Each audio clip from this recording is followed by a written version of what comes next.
आज के वीडियो में हम बात करेंगे त्रिस्तरीय पंचायती राज के पंचायत निर्वाचन कार्यक्रम 2022 के संबंध में। स्वतंत्र और निष्पक्ष चुनाव मतदान केंद्र पर की गई सुरक्षा व्यवस्था के साथ वहां नियुक्त कर्मचारियों की निष्ठता, सजगता और कार्यकुशलता पर निर्भर है। मतदान केंद्र के प्रमुख अधिकारियों के रूप में पीठासीन अधिकारी एवं मतदान अधिकारी क्रमांक 1 को विधि और प्रक्रिया के साथ साथ प्रावधानों का पूरा ज्ञान होना चाहिए ताकि वह अन्य सहयोगियों को मार्गदर्शन प्रदान कर सके, कठिन और चुनौतीपूर्ण परिस्थितियों में भी अपना दायित्व सफलतापूर्वक पूर्ण कर सके। ध्यान रखिए, पीठासीन अधिकारी की अनुपस्थिति में मतदान अधिकारी क्रमांक 1 को पीठासीन अधिकारी के रूप में कार्य करना होता है। तो इस प्रक्रिया में हम चुनाव प्रक्रिया आरंभ होने से, जब से सामग्री प्राप्त की जाती है वहां से लेकर के चुनाव संपन्न होने की पूरी प्रक्रिया को विस्तृत रूप से समझाएंगे। मेन जो ट्रेनिंग्स होती हैं उन ट्रेनिंग में केवल पीठासीन अधिकारी और पीओ को ही ट्रेनिंग दी जाती है, बाकी को उनके अनुरूप ट्रेनिंग दी जाती है। लेकिन चुनाव प्रक्रिया में जब तक पूरी टीम को सभी कार्यों के बारे में जानकारी नहीं होगी तब तक हम चुनाव प्रक्रिया को संपन्न कराने में बहुत सी परेशानियों का सामना करते हैं। तो इस वीडियो में जो सामग्री दिखाई गई है, आप जिस क्रम पर नियुक्त हैं, चाहे P1 हो, PO, P2, P3, P4, जिस भी पद पर आप नियुक्त हैं उन सभी के दायित्व और कर्तव्यों को दिया गया है। चुनाव में हमें कौन कौन से कार्य मुख्य रूप से करना होता है उन सभी के बारे में हम चर्चा करेंगे। तो आप जिस भी पद पर नियुक्त हैं उसके आप उसे स्क्रीनशॉट के रूप में अपने मोबाइल में रख सकते हैं और अपने कर्तव्यों को सही तरीके से निर्वहन कर सकते हैं। तो सबसे पहले है कि इसमें होता है मतदान दल का प्रशिक्षण। तो सभी जो प्रशिक्षण है, प्रशिक्षण में हम सारी प्रक्रिया को प्रशिक्षण कक्ष में हैंड ऑन करके देख लें, चाहे वो जो मत पेटी होती है उस मत पेटी को सील करने की प्रक्रिया हो या फिर मत पेटी में मत किस तरह से डाले जाएंगे उसकी प्रक्रिया हो। तो हम जब तक उसे अपने हाथ से खोल करके और उसे सील करने की प्रक्रिया को नहीं देख लेते तब तक नहीं कर पाते। इसकी रिहर्सल करना हमें बहुत जरूरी है। मतदान दल का गठन, इस दल का गठन जो होता है त्रिस्तरीय पंचायती निर्वाचन में, एक मतदान दल में सामान्यतः एक पीठासीन अधिकारी के साथ साथ 4 मतदान अधिकारी होंगे। अभी तक हमने जो मेन चुनाव देखे हैं उनमें केवल 3+1 की गठन जो दल होता है वो रहता है। इस बार 1+4 का दल गठित किया गया है। समस्त मतदान कर्मियों को आयोग द्वारा निर्धारित निष्पक्ष, पारदर्शी और विधि संगत प्रक्रिया का पालन करना चाहिए।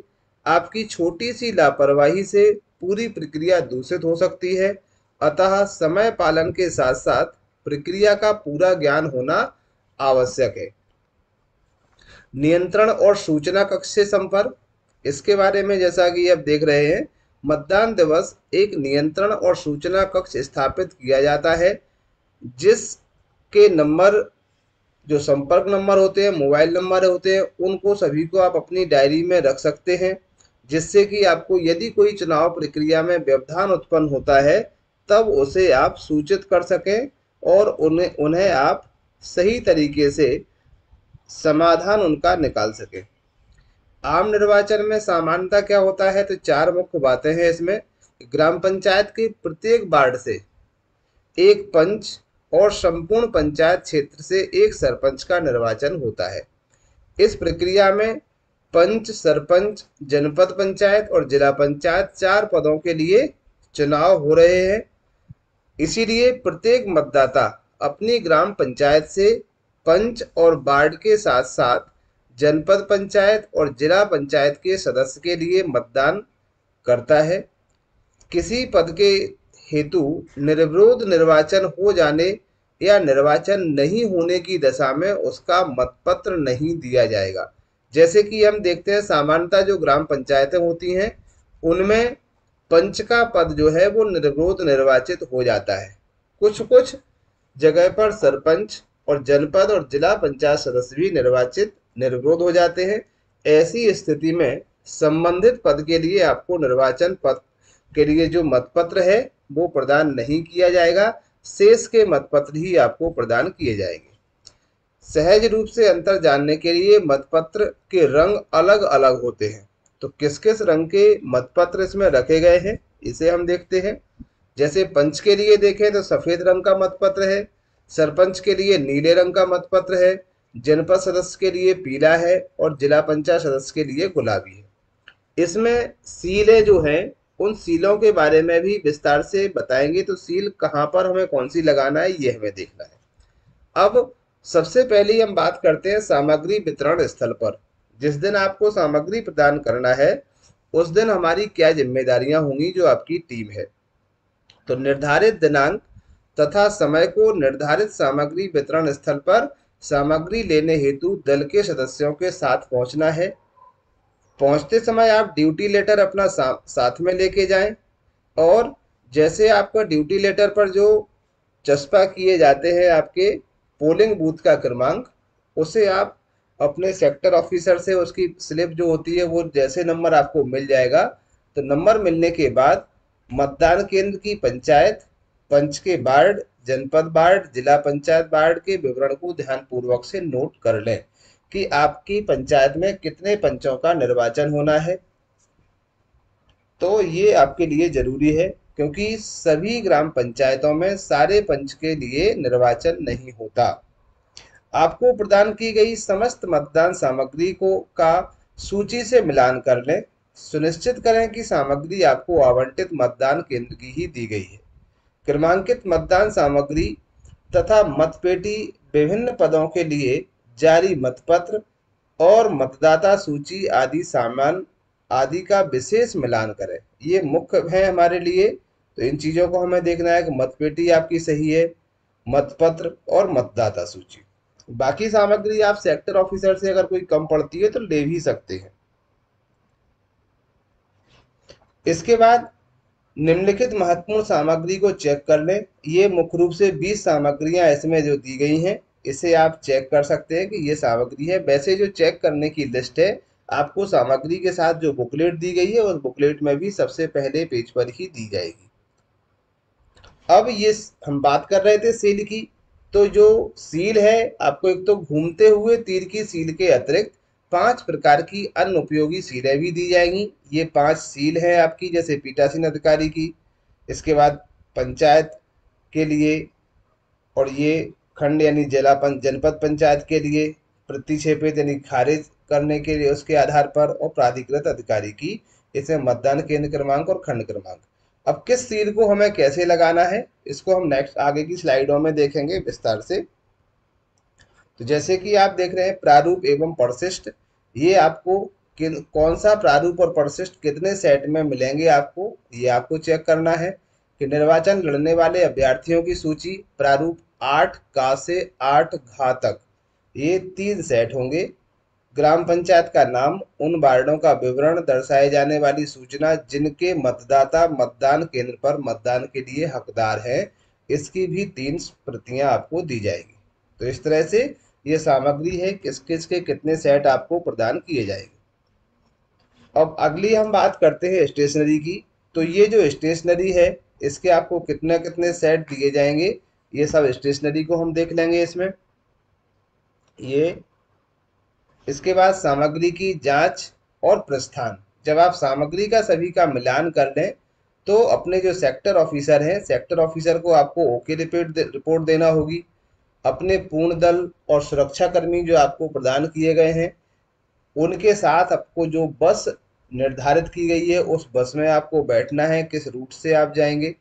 अपने सेक्टर अधिकारी और वाहन अधिकारी के संपर्क विवरण भी आप नोट कर लें, जो आपके नंबर हैं वाहन का और अपने सेक्टर ऑफिसर का मोबाइल नंबर भी आप नोट कर लें, जिससे यदि कोई परेशानी आती है तो आप उनसे संपर्क कर सकें। मतदान केंद्र पर उतरने के समय जो आपने सामग्री आवंटित हुई थी आपको लेकर के आप आए थे, एक बार उतरते समय और चेक कर लें, क्योंकि जब आप सामग्री लेकर के अपने मतदान केंद्र पर पहुंचेंगे उसके बाद जो जिस वाहन से आप आए हैं वो वाहन अगले पोलिंग बूथ के लिए रवाना हो जाएगा। तो आप आश्वस्त हो जाएं कि हम जो सामग्री लेके आए थे उन सभी को हमने उस वाहन से अपने मतदान केंद्र पर ले लिया है। नेक्स्ट में देखते हैं मतदान केंद्र पर पहुंचते समय हमारी क्या जिम्मेदारियां होंगी। तो इसके लिए महत्वपूर्ण बातें हैं, ये आप देख लें। मतदान केंद्र पर पहुंचने पर निम्न कार्य हम लोगों को करना होते हैं। सबसे पहले 100 मीटर की चतुर्दिक सीमा यानी 100 मीटर का जो हमें चिन्हांकन करना होता है वो निर्धारित कर लें कि आपके पोलिंग बूथ से 100 मीटर की दूरी कहाँ होती है। हो सकता है पूर्व से भी ये जो पंचायत सचिव है उन्होंने इस कार्य को कर दिया हो। आपत्तिजनक सामग्री को हटाना। इस 100 मीटर के दायरे में जो भी आपत्तिजनक सामग्री है, जैसे किसी भी प्रत्याशी का कोई होर्डिंग लगा हुआ है, किसी का कोई प्रचार लिखा हुआ है, पोस्टर्स लगा हुआ है, तो इन सभी को हम हटवाना होगा हमें। ये हमारे पीठासीन की जिम्मेदारी होगी। प्रवेश और निकास के द्वार के सूचक विभिन्न पोस्टर्स को लगाना। जो सामग्री में आपको पोस्टर्स दिए गए हैं, चाहे वो मतदान केंद्र पर नियत मतदाताओं की संख्या से संबंधित पोस्टर हो, चुनाव लड़ने वाले अभ्यर्थियों की सूची हो या पोस्टर हो, मतदान केंद्र में मतदान अभिकर्ताओं सहित मतदान दल की बैठक व्यवस्था का निर्धारण कैसे करेंगे, ये हमें देख लेना है। 2 मत प्रकोष्ठ की स्थापना करना है। चुनाव यहाँ पर 4 पदों के लिए हो रहे हैं, लेकिन इनके लिए हमें 2 मतदान पोस्ट बनाना होगा। मतदान केंद्र के बाहर छायादार प्रतीक्षा स्थल बनाना होगा। यदि नहीं है तो आप मांग कर सकते हैं अपने जो सचिव है आपके साथ में उनसे कि जो मतदाता आएंगे उनको खड़े रहने के लिए या वेट करने के लिए छायादार प्रकोष्ठ स्थापित किया जाए। प्रारंभिक तौर पर लिफाफे और प्रपत्र आदि को तैयार करना, चपड़ी आदि लगाना। हम 3 साइड से चपड़ी उन पर लगा सकते हैं जिससे कि आपको सामग्री पैक करते समय कोई परेशानी ना हो। नेक्स्ट हम देखते हैं मतदान अधिकारियों के साथ बैठक। आपकी जो टीम है 4+1 की, उन सभी से हम चर्चा कर लें। मतदान अधिकारियों के साथ बैठक कर सभी के कर्तव्य समझाएं, उनकी शंकाएं दूर करें। अपनी अपनी सीट पर बैठकर आवश्यक प्रपत्रों को भरने का पूर्वाभ्यास अवश्य कीजिए, यह आपको आत्मबल देता है। पीठासीन अधिकारी की अनुपस्थिति में मतदान अधिकारी क्रमांक 1 पीओ के उत्तरदायित्व का निर्वहन करेगा, इसलिए उसे पूर्ण रूप से समझना बहुत जरूरी है। टीम भावना से कार्य का विभाजन किया जाना है। हमारी ड्यूटी चाहे किसी भी पद पर हो, किसी भी मतदान अधिकारी के पद पर हम नियुक्त हुए हों, लेकिन हमें एक टीम भावना से कार्य करना है। यदि हम ये सोचते हैं कि हमारी P1, P2 या P3 पर है तो हमारे कोई उत्तरदायित्व नहीं है, संपूर्ण उत्तरदायित्व पीओ या P1 का है, तो ये बिल्कुल गलत है और चुनाव प्रक्रिया संपन्न करने में हमें परेशानी हो सकती है।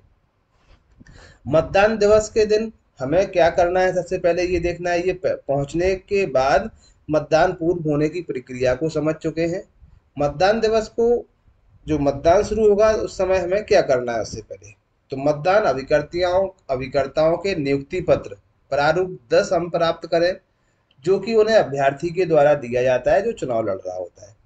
मतदान अभिकर्ताओं के पास जारी करें। कैसे हम कौन सा प्रारूप होगा इसके बारे में भी हम आगे चर्चा करेंगे, कैसे भरना है उसको। सभी पदों के लिए लगभग 50% मतपत्र के पीछे सुसंगत सुभिन्नक मोहर लगाकर अवश्य रख लें। सूचनाएं साफ साफ तैयार कर लें। ध्यान रखें कोई भी मुद्रण दोष अथवा अक्रमांकित मतपत्र जारी न किया जाए। कहीं कोई कटा फटा मतपत्र है या किसी में कोई साफ नहीं दिख रहा है तो उसे हम जारी नहीं भी कर सकते हैं। इसकी प्रक्रिया आगे है कि हम क्या करना होगा उसके लिए। पीठासीन अधिकारी मतदान प्रारंभ होने पर कुछ मतपत्रों के पृष्ठभाग पर सुभेदक मोहर के ठीक नीचे हस्ताक्षर कर ले। ये हमारे लिए बहुत जरूरी है। सामान्यतः आपने देखा होगा कि जो हस्ताक्षर होते हैं, जो आपकी सील होती है, उस सील के ऊपर होते हैं किसी भी अधिकारी के, लेकिन यहाँ जो पीठासीन अधिकारी के हस्ताक्षर है वहां पर सुभेदक मोहर के ठीक नीचे हस्ताक्षर करना है। सभी मतपत्रों के पीछे हस्ताक्षर नहीं करें। हम एक उम्मीद से कुछ पेजों पर कर लेते हैं, जिससे कि हम उसे जारी कर सकें। धीरे धीरे एक साथ हमें सभी पर हस्ताक्षर नहीं करना है, क्योंकि हमें हस्ताक्षर केवल उन्हीं मतपत्रों पर करना है जो मतपत्र उस पेटी में डाले जाएंगे। शेष रहे मतपत्रों पर हस्ताक्षर नहीं करना है। इसीलिए एक साथ हम अधिक से अधिक या अन्य किसी भी प्रकार की बाधा उत्पन्न ना हो, जिससे कि हमें पूरे उस पर साइन नहीं करना है, और अन्य सामग्री को भी व्यवस्थित करके रख लेना है। जो मोहर हम देखते हैं कि जैसे 5 मोहरें थी, तो पहले सुभेदक मोहर है पंच और सरपंच के लिए, तो ये इस तरह की मोहर होगी। इसे हमें उसके पीछे लगाना है जो मतपत्र हम जारी करेंगे, किसका, पंच का और सरपंच का। इसमें हमें मतदान केंद्र क्रमांक का नाम लिख लेना है सील लगाने के बाद, ग्राम पंचायत का नाम लिख लेना है, और पंच के लिए है तो हम वार्ड का नाम लिख लेंगे। ये आप देख रहे हैं। इसके बाद ये जनपद सदस्य और जिला पंचायत सदस्य के लिए है, जहां पर हम जनपद पंचायत का नाम लिखेंगे और जिला पंचायत का। देखो, इस मतपत्र के पृष्ठभाग पर इस प्रकार लगाएं कि मतांकन के बाद मतपत्र के मोड़े जाने के बाद भी यह नजर आता रहे। इसके ठीक नीचे पीठासीन अधिकारी अपने हस्ताक्षर करेगा। जैसे जो मोहर लगी हुई है, इसके नीचे यहाँ पर पीठासीन को हस्ताक्षर करना होगा। मतदान का समय रहेगा सुबह 7 बजे से लेकर के दोपहर में 3 बजे तक का, ये मतदान का समय रहेगा।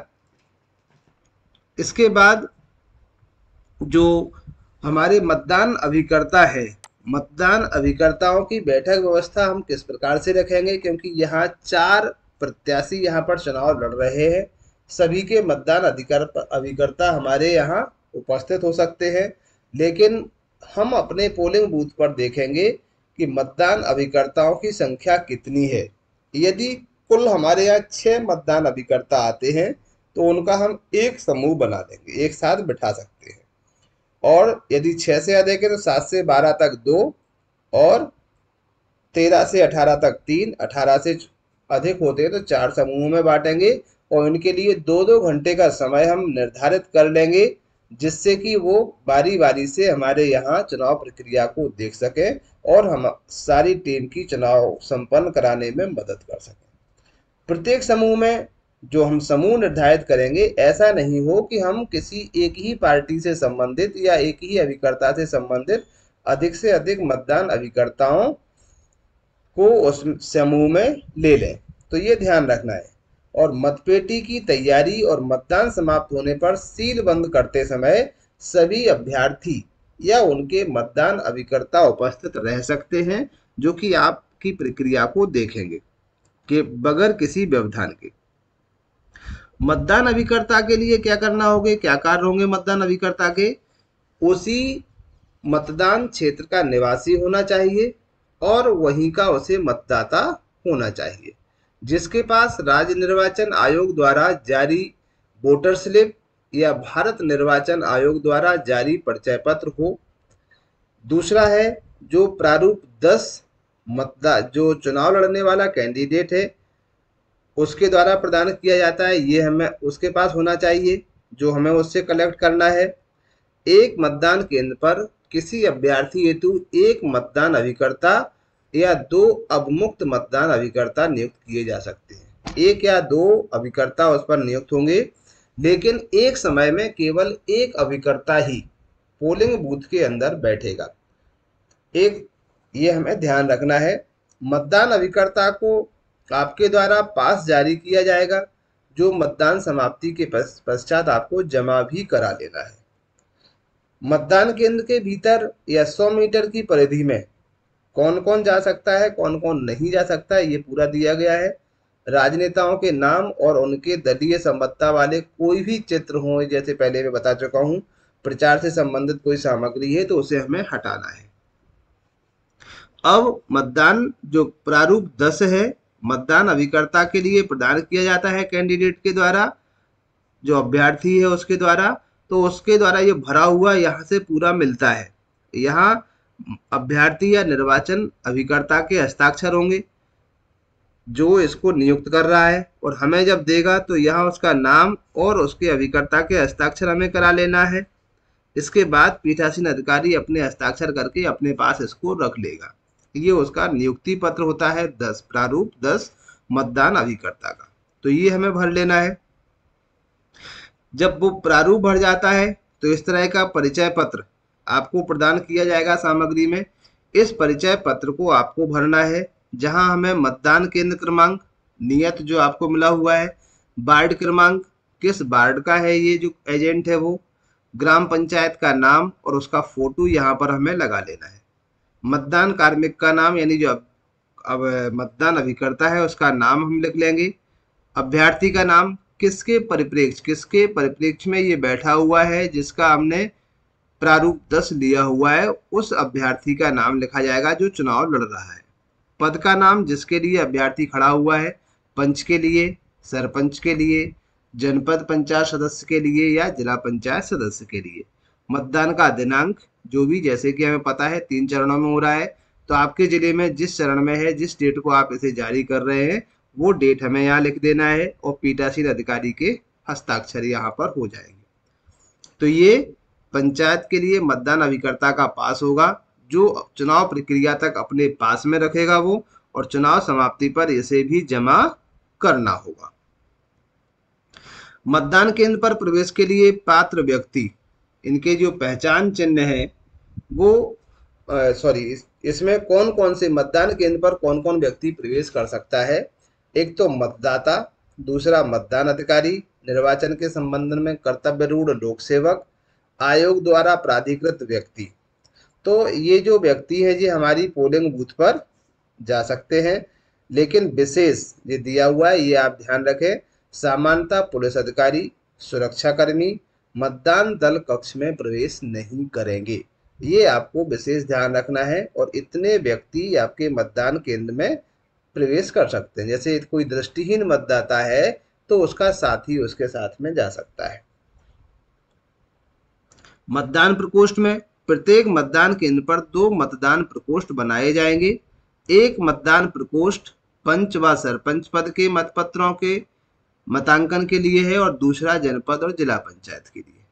किंतु चारों पदों के लिए मतांकन मतपत्र एक ही पेटी में डाले जाएंगे। जो मतदान प्रकोष्ठ हैं वो 2 बनेंगे, लेकिन 4 के चारों मतपत्र एक ही मतपेटी में डालना है। आपको भले ही 2 मतपेटियां मिली हैं, लेकिन उसमें से यूज आपको एक का ही करना है। जब एक मतपेटी पूर्ण रूप से भर जाती है तभी हम दूसरी मतपेटी का उपयोग करेंगे। ये इस तरह से आप व्यवस्था कर सकते हैं। और आपकी जो सिचुएशन है इसमें आप कुछ बदलाव भी कर सकते हैं। इसमें मेन ये होता है कि जो पीठासीन है, पीठासीन आपके मतदान अधिकारियों के सामने रहे और ऐसी जगह पर बैठे जहां से उसे जो पोलिंग बूथ में हमने बनाया हुआ है, जहां पर उन्हें सील लगाने के लिए या मत अंकित करने के लिए जा रहे हैं मतदाता, वो भी हमें दिखता रहे। बाहर से आने जाने वाला व्यक्ति भी हमको दिखता रहे। ऐसी जगह हमें पीठासीन के लिए निर्धारित करना है। मतदाता की पहचान के लिए 23 वैध दस्तावेज हैं, जिनकी सहायता से हम मतदाता जो है उसे की पहचान करेंगे। कौन कौन से 23 दस्तावेज हैं इनको हम देख लेते हैं। ये देखिए 23 दस्तावेजों की सूची है। इसका भी आप स्क्रीनशॉट लेके रख सकते हैं, या आपको सामग्री में जो मिला हुआ होगा उसे आप चस्पा भी कर सकते हैं, जिससे कि जो भी मतदाता आता है वो देख सके।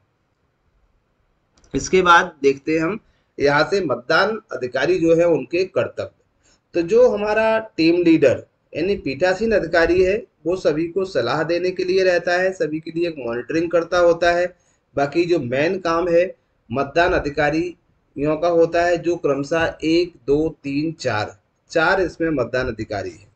तो मतदान अधिकारी क्रमांक 1 के कार्य क्या होंगे ये हम एक एक से देख लेते हैं। जैसे पहला है निर्वाचक नामावली की चिन्हित प्रति और अमिट स्याही का प्रभारी होगा।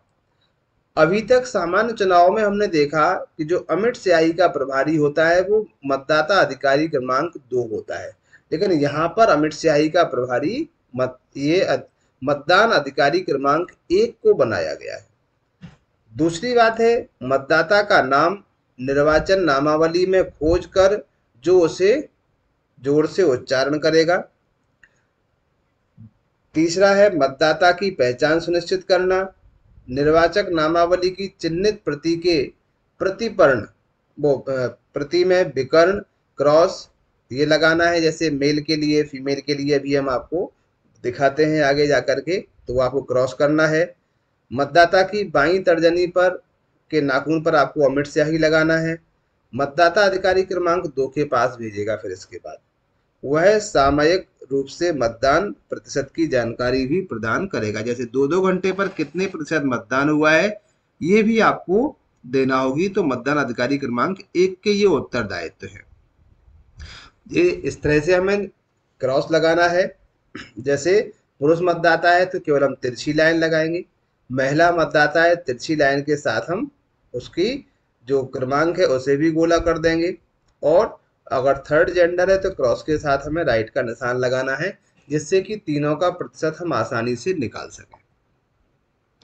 ये इस तरह से आपको इंक लगाना होगी। इंक को हम नाखून से ऊपर की ओर लगा के चलेंगे। मतदान अधिकारी क्रमांक 2 के क्या कर्तव्य है ये हम देख लेते हैं। तो ये मतदान अधिकारी क्रमांक 2 इसका स्क्रीनशॉट ले सकता है। मतदान अधिकारी क्रमांक 2 पंच जिसका सफेद रंग का मतपत्र होगा, सरपंच नीले रंग का होगा, इनका प्रभारी होगा। यानी मतदान अधिकारी क्रमांक 2 पंच और सरपंच का मतपत्र का प्रभारी होगा। पंच पद के लिए हम ध्यान रखें कि जिस वार्ड का मतदाता आता है और उस वार्ड में यदि चुनाव है पंच का तो ही उसे मतपत्र जारी करना है, अदरवाइज नहीं करना है। सावधानी रखनी होगी कि किसी मतदाता को पंच पद हेतु उसी वार्ड से संबंधित मतपत्र मिले। मतदाता सूची में अंकित मतदाता का अनुक्रमांक पंच पद के लिए उसे दिए गए मतपत्र के प्रतिपर्ण में दर्ज करेगा और प्रतिपर्ण पर मतदाता के हस्ताक्षर या अंगूठे कराएगा। उसके बाद यही प्रक्रिया उसे सरपंच पद के लिए करना होगी। और जो मतपत्र है उसको मोड़ने की विधि भी बताना है। यदि सिंगल है तो किस तरह से मोड़ेंगे कि जब वो स्याही लगाता है तो कहीं दूसरे अभ्यर्थी पर उसकी जो एरो क्रॉस वाली सील है वो कहीं ना छप जाए, इसलिए ऐसी फोल्डिंग करके हमें उसको बताना है। और जो पीछे उसके ऊपर शुभेदक चिन्ह वाली मोहर लगी हुई है, लास्ट में जब पूर्ण रूप से मोड़ देता है तो वो उसको ऊपर दिखना चाहिए। इस तरह से हम उसको मोड़ने की विधि को बताएंगे। तो ये 2 के कार्य थे। और 2 के कार्य है कि मत अंकित करने के लिए घूमते हुए तीर वाली जो रबर की मोहर है उसमें स्याही लगा करके देना है। समझाइश देंगे कि पहले मतदान प्रकोष्ठ में जाकर अपना मत अंकित करें, तत्पश्चात बीच में रखी मतपेटी के अनुसार जैसे आपने मोड़ना बताया उस तरह से फोल्ड करके उस मतपेटी में डालना है। तो पहला जो मतदान प्रकोष्ठ होगा वो पंच और सरपंच के लिए होगा। मतदाता सूची में मतदाता के नाम के सामने टिक भी आपको लगाना है और प्रतिपर्ण पर हस्ताक्षर भी करना है। एक सूखा कपड़ा भी रखना है जब स्याही लगाते हैं तो उस समय, और जो अंगूठा हम लगवाते हैं, अंगूठा लगवाने के बाद उसे आप पोंछ सकें, उसे आप साफ कर सकें, जिससे कि अगर वो मतपत्र पकड़ करके ले जाता है तो कहीं इंक उस पर न लग जाए, जिससे कि आगे कोई विशेष परिस्थितियां उत्पन्न हों जो कि हमें व्यवधान में डाल सकती हैं। तो ये कपड़े को हमें जरूर रखना है जब आप प्रतिपर्ण पर हस्ताक्षर या अंगूठा लगवाते हैं, उसकी स्याही को जिससे वो कपड़े से पोंछ सके, ये आपको सामग्री के साथ अवश्य मिलेगा। मतदान अधिकारी क्रमांक 3, ये हम देखें सामान्यतः 2 के बाद 3 पर जाएगा। मतदान अधिकारी क्रमांक 3 जनपद पंचायत और जिला पंचायत सदस्य के लिए मतपत्र का प्रभारी होगा जो उसे प्रदान करेगा।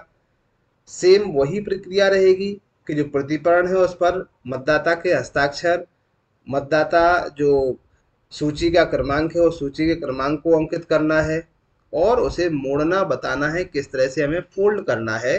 और दूसरी जो घूमते हुए तीर वाली निशान की वो सील है उसमें हमें सील लगा करके भी देना है। इसके बाद दूसरा जो मत प्रकोष्ठ बना हुआ है वहां पर जाकर के मत अंकित करेगा और फोल्ड करके उस पेटी में डालेगा। तो इस तरह से हमें समझाइश उसे देना है। इसके बाद हम अगर बात करें कि ये जो मतदाता अधिकारी क्रमांक 4 है उसके क्या कार्य हैं। ये मतदाता अधिकारी क्रमांक 4 एक तो मत पेटी का प्रभारी होगा, और ये इसे निगरानी करना है कि जो 4 मतपत्र किसी भी मतदाता को प्रदान किए जा रहे हैं वो 4 के चारों मतपेटी में डाल रहा है या नहीं। कई बार हमारे मतदाता इतने विज्ञ नहीं होते कि हमें सभी को डालना है, किसी एक को डाल करके चले जाते हैं, या किसी एक मतदाता पर ही उन्होंने सील लगाई है और उनका मत पूरा अपना मान लेते हैं, वो डाल देते हैं। तो थोड़ा 4 नंबर अधिकारी को ये आश्वस्त होना है कि इसने चारों जो मतपत्र लिए थे मतदान अधिकारी क्रमांक 2 और 3 से, उन्हें इसमें डालना है। और समय समय में हमें देखते भी जाना है कि जो मतपेटी है उसमें मतपत्र अंदर जा रहे हैं, अगर नहीं है तो पुसर की सहायता से उसे हमें अंदर डाल देना है। तो ये मतदान अधिकारी क्रमांक 4 के कार्य हैं। तो इस तरह से हम चुनाव प्रक्रिया को संपन्न करा सकते हैं। साथियों, ये थी हमारी जानकारी मतदान प्रारंभ होने, सामग्री प्राप्त करने से लेकर के मतदान कराने तक की संपूर्ण प्रक्रिया।